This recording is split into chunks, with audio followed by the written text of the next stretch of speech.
ನೀವು ಇವತ್ತಿನವರಿಗೆ ಇಷ್ಟೆಲ್ಲ ಕಷ್ಟದಲ್ಲಿದ್ದರೂ ಕೂಡ ₹1 ಕೊಡಲಿಲ್ಲ.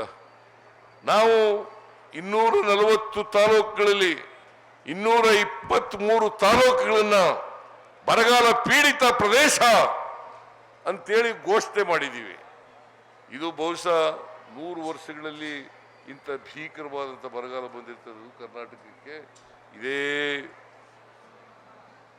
After 100 years. ಕೂತ್ಕೊಳ್ರಮ್ಮ, ಇನ್ನೊಂದು 10 ನಿಮಿಷ ಕೂತ್ಕೊಳ್ಳಿ. ಕೂರ್ರಿ.